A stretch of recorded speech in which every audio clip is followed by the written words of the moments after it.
Turn over the box of crackers in your pantry. Not the front is for selling. The back. Find the little paragraph of ingredients and start reading it out loud. Go ahead, I'll wait. If you got through it without stumbling over a word, you've got better groceries than most of America, because most of what's on that shelf isn't food with a little chemistry in it. It's chemistry with a little food in it. Cheap starch, cheap oil, gums to fake the texture, flavorings to fake the taste, and you paid food prices for all of it. Now, I'm not here to tell you to shop at some fancy market or order powders off the internet. I shop at a regular grocery store, same as you. And over the years, I've landed on a handful of brands that are just food. You read the label, and every word is something your grandmother kept in her kitchen. They sit right there on the same shelf as the fake stuff. Same aisle, sometimes the same price. Today, I'm giving you my 5. These aren't things I tried once for a video. These are in my cart every single week, and some of them have been for 20 years. And nobody pays me to say any of this. No brand has ever sent me a nickel or a coupon. I'm telling you because I buy them with my own money and I'd buy them tomorrow. The habit underneath all 5 is the same, and it's the real thing I want you to leave with. Flip it over and read the back. That's it. That's the whole skill. The front of a package is written by a marketing department. The back is written by a lawyer because they have to tell the truth on the back. So we're going to read some backs together. Let's count them down. Number 1 is the sneakiest trick in the whole grocery store. They changed one word on the label and figured you wouldn't notice. We'll get there. Number 5, Triscuits. Yes, the cracker your mother put out with cheese in 1985. Still there, still in the plain box, and here's the whole ingredient list on the original ones. Ready? Whole grain wheat, canola oil, sea salt, that's it. 3 things. That's the entire label. Wheat, oil, salt, which, if you think about it, is roughly what a cracker is supposed to be. Now pick up almost any other box in that aisle and read the back. You'll get flour, then a couple of different oils, then sugar in a cracker, then leavening agents, then things I couldn't spell for you if you paid me. And here's the part that gets me. Those boxes usually cost the same or more. You're not paying extra for the chemistry. The chemistry is there because it's cheaper than food. Starch is cheaper than wheat. Flavoring is cheaper than flavor. A box of Triscuits runs $3, $4 depending on where you live and what week it is. It's not a health food, and I'm not going to pretend it is. It's a cracker. But it's an honest cracker, and it holds up under a slice of cheese without snapping into your lap, which is more than I can say for most of that aisle. Number 4, Fage, the plain Greek yogurt in the plain tub. It's spelled F-A-G-E, and I called it Faye for about 10 years before somebody told me it's Fage. Doesn't matter. The yogurt doesn't care. Here's the label on the plain one. Milk, cream, live active cultures. Milk and the little cultures that turn milk into yogurt, which is the entire recipe for yogurt and has been for a few thousand years. Now walk down that same yogurt case and start flipping tubs, the flavored ones especially.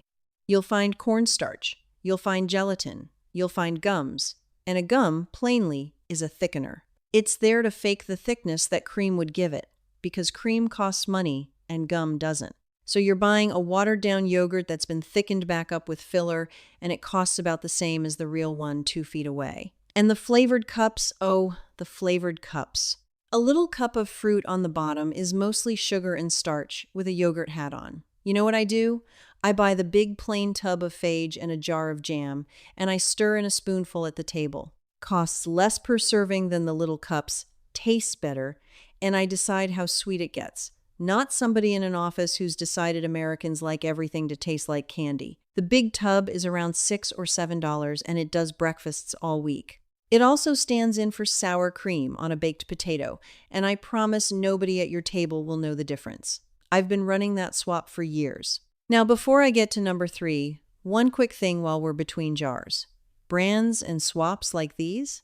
I've got a whole book of them. Every method I use to run this house for less, all written down in one place. It's on my website, links right below the video. Go grab it if you want it. I won't bring it up again. All right, number 3. And this is the one where I have to be honest with you about the price because I won't oversell anything, even things I love. Rao's Marinara, the pasta sauce in the jar with the old-fashioned label. Here's the back. Italian whole peeled tomatoes, olive oil, onions, salt, garlic, basil, black pepper, oregano. Read that again. That is not an ingredient list. That is a recipe. That is exactly word for word what you'd put in the pot if you made sauce from scratch on a Sunday. Nothing else. No sugar. And that's the thing to hang on to, because now go pick up the cheap jar next to it. Most of the big jars on that shelf, sugar is sitting right up near the top of the list. Sometimes it's corn syrup, which is sugar with a different coat on. Why? Because sugar is cheap and tomatoes are not. If your tomatoes are watery and sour because you bought the cheapest ones you could find, you fix it with sugar. If your tomatoes are good, you don't have to fix anything. The sugar on that label isn't a flavor choice. It's a confession. Then there's usually soybean oil where the olive oil should be, and tomato paste and water where the tomatoes should be. Paste and water is how you make something tomato flavored without paying for tomatoes. Now, the honest part. Rouse is expensive. Depending on your store, it's $7, $8, $9 a jar, and I've seen it higher. The cheap stuff is $3. That's a real difference, and I'm not going to wave it away. Here's how I square it. A jar of Rouse Overgood pasta is a dinner I'd happily serve company, and it still comes out to a few dollars a person, which is less than one person spends at a drive-thru. I don't buy it every week for a crowd. I buy it when the sauce is the point of the meal. And when it goes on sale, I buy 4 and they sit in the pantry like money in the bank. Or make your own sauce. I do that too. And you should. But for a jar off a regular shelf, this is the one where every word on the back is food. That's rarer than it has any right to be. Number 2, peanut butter. And this one, once you see it, you cannot unsee it. So I apologize in advance for what I'm about to do to your pantry. Go get your jar of regular peanut butter, the famous kind, whichever one you grew up on. Read the back.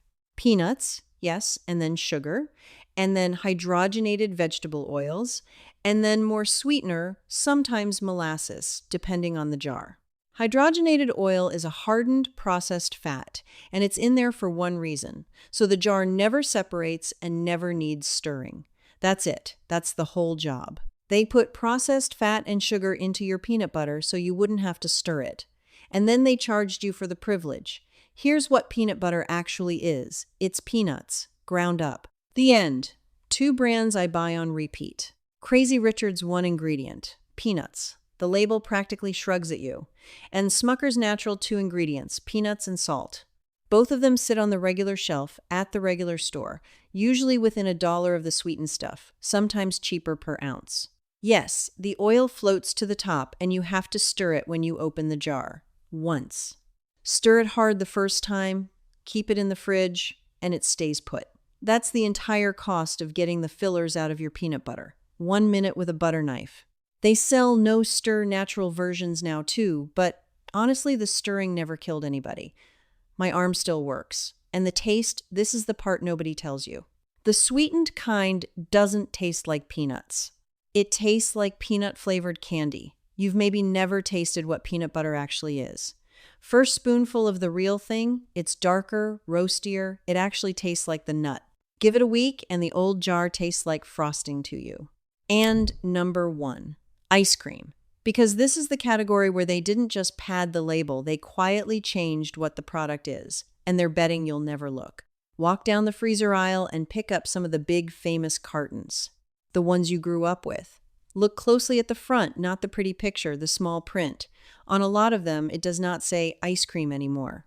It says frozen dairy dessert. Sit with that a second. Frozen dairy dessert.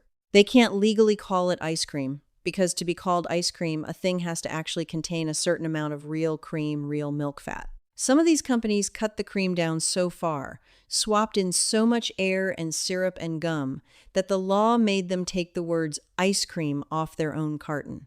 And instead of putting the cream back, they just changed the words and kept the same picture on the front. And most people never noticed. The carton looks the same, the price sure didn't go down. Flip one of those over and read the back and you'll see why. Corn syrup.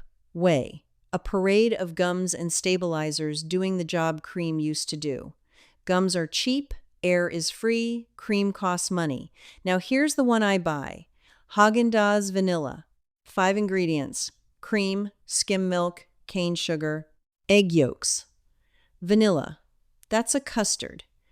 That's what your grandmother cranked by hand on the porch in July, in a carton. And it's dense. Pick the carton up and feel the weight of it. Then pick up one of the frozen dairy desserts. The cheap one feels light because you're buying whipped air. The carton's half-wind. The Haagen-Dazs carton is smaller and it costs more. $4 or $5 for a pint-ish carton, and I hear you, but you eat less of it, because it's actual food and it satisfies. A scoop of the real thing does what a bowl of the fluffy stuff doesn't. Per spoonful of actual cream, you're not paying as much more as you think. And on the night you've decided to have ice cream, not a dessert-adjacent product. So there's my 5. Triscuits, Fage, Rowos, plain peanuts peanut butter, and Haagen-Dazs vanilla. Every one of them from a regular grocery store, every one in my cart on repeat, every one with a back label you can read out loud at the dinner table without embarrassing yourself. Now, let me say the plain thing about why the shelf looks the way it does, because there's no mystery to it.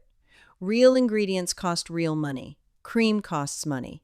Tomatoes cost money. Peanuts cost money. Starch, gum, syrup, and air cost almost nothing. So every filler on a label is a place where somebody swapped your money's worth of food for a penny's worth of chemistry and kept the difference. That's the whole story.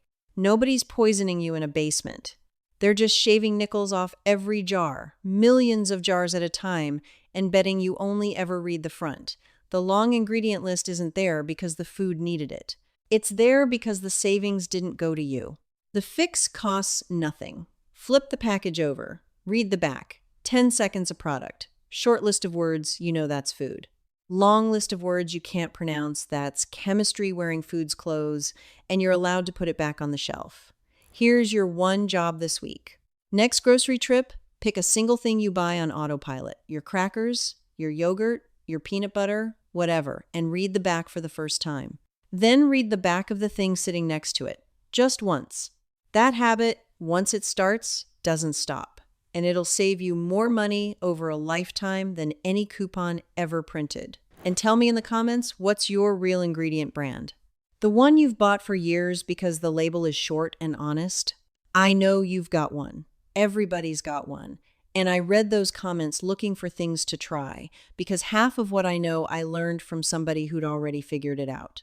Next time, I'm going to take one of these, that plain tub of Greek yogurt, and show you the 6 things I make it do around here besides breakfast, including the one that replaced 3 other things in my fridge. It's a good one.